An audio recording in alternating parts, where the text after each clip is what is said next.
Assalamualaikum warahmatullahi wabarakatuh. Saya akan mereview kembali hukum pidana pada tanggal 29 Mei tahun 2023. Dua, yaitu alasan pembenar khusus terdiri dari yang pertama, dokter dan para saksi yang menghadiri perkelahian pasal 186 ayat 1 KUHP, dan yang kedua dengan pencemaran demi kepentingan umum atau karena terpaksa untuk membela diri pasal 310(3) KUHP.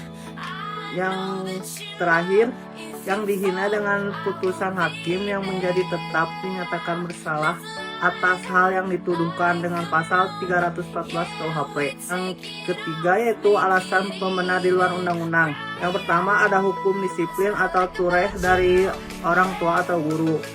Yang kedua, ada kewenangan jabatan atau bersreh dari dokter, apoteker, penyelidikan ilmiah atau vivisecti.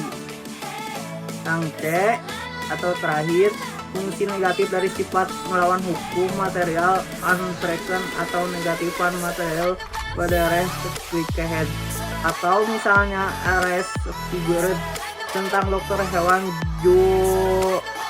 putusan MA tentang Markus Effendi. B, alasan pemaaf atau sold with tooling run atau the excuse, yaitu alasan yang meniadakan kesalahan pelaku tindak pidana sehingga pelaku yang melakukan perbuatan yang bersifat melawan hukum tidak dipidana karena tidak ada kesalahan. Alasan pemaaf terdiri dari 1. Alasan pemaaf umum. Di alasan pemaaf umum ada 4 bagian. Yang pertama, ketidakmampuan bertanggung jawab atau unrecognizing spot barhead atau pasal 44 KUHP. B, daya paksa dalam arti sempit overmah inzin pasal 48 KUHP. Yang ketiga, bela paksa yang melampaui batas atau nudwir excess pasal 49 ayat 2 KUHP. D, perintah jabatan yang tidak sah atau bentuk given ombling devil pasal 51 ayat 2. Tidak mampu bertanggung jawab, paksa dalam arti sempit, bela paksa yang melampaui batas, perintah jabatan yang tidak sah.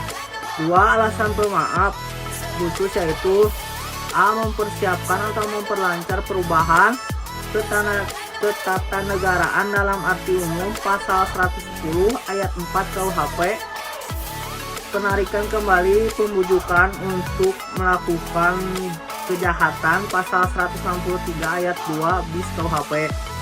Saya tidak melaporkan kepada yang berwajib atau terancam apabila ada kejahatan yang tertentu pasal 166 KUHP. D, pencurian antara suami istri pasal 367 ayat 1 KUHP. E, insubordinasi tidak jadi pasal 464 ayat 3 KUHP. 3, alasan pemaaf di luar undang-undang ada 2. Yang pertama, tidak ada kesalahan sama sekali atau taksi. Yang kedua, alasan peniadaan pidana putatif. B, daya paksa atau overmah, yaitu dalam pasal 48 KUHP tetapi tidak memberikan pengertian karena itu harus dicari dalam MPT yang menjelaskan bahwa daya paksa adalah setiap kekuatan, setiap paksaan, setiap tekanan yang tidak dapat ditahan. Dalam doktrin daya paksa dibedakan dalam 2 bagian. Yang pertama, daya paksa absolut atau vis absoluta, yaitu daya paksa yang sama sekali tidak dapat ditahan baik secara fisik maupun psikis. Yang kedua, yaitu daya paksa relatif atau vis kompulsiva, yaitu yang dimana daya paksa yang masih dapat ditahan dengan berbuat lain tetapi yang bersangkutan tidak melakukan perlawanan sehingga tidak perlu dilawan. Daya paksa dibagi menjadi 3 bentuk. Yang pertama, pertentangan antara 2 kepentingan hukum, contohnya ares papan kanindes. Yang kedua, pertentangan antara kepentingan hukum dengan kewajiban hukum, contohnya Opetician ares 932. Yang terakhir, pertentangan antara 2 kewajiban hukum. Contohnya dipanggil untuk menghadap kedua tempat pengadilan yang berbeda dalam waktu yang bersamaan. C. Bela paksa atau nudwir, yaitu bela paksa atau nudwir diatur dalam pasal 49 ayat 1 KUHP yang disebut alasan penghapus atau peniadaan. Disebut syarat-syaratnya ada 3 bagian, dan yang pertama yaitu perbuatan harus terpaksa dilakukan untuk pembelaan yang sangat perlu karena tidak ada jalan lain. Perbuatan tersebut dilakukan karena ada serangan yang sekonyong-konyong atau mendadak, dan seketika itu juga. Yang terakhir, pembelaan itu hanya dapat dilakukan untuk kepentingan hukum yang ditentukan secara limitatif yang dibagi menjadi 2 bagian. Yang pertama ada 3 bagian. Yang pertama diri sendiri atau orang lain, dan kedua kehormatan kesusilaan sendiri atau orang lain, dan yang terakhir harta benda sendiri atau orang lain. Bela paksa yang melampaui batas atau nudwir excess diatur dalam pasal 49 ayat 2, yaitu berupa melampaui batas pembelaan yang diperlukan. Pembelaan yang dilakukan sebagai akibat yang langsung dari guncangan jiwa yang sangat hebat. Guncangan jiwa yang hebat itu diakibatkan oleh adanya serangan. Jadi antara guncangan jiwa yang hebat dengan serangan atau ancaman serangan harus ada hubungan yang kausal.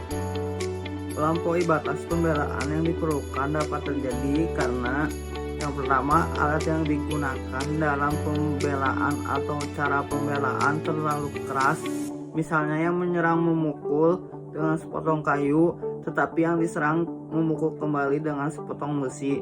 Yang diserang sebetulnya dapat melarikan diri atau mengelak dari ancaman serangan, tetapi dia lebih memilih pembelaan. Nudwir excess harus dilakukan dalam hal adanya guncangan jiwa yang hebat, seperti perasaan takut, khawatir, atau karenanya bingung. Perasaan marah yang sangat atau bela paksa dapat dijadikan alasan pemaaf dan bukan pembenar. Dia melaksanakan ketentuan undang-undang. Disebut juga Wetterlich Kursrip yang diatur dalam pasal 50 KUHP.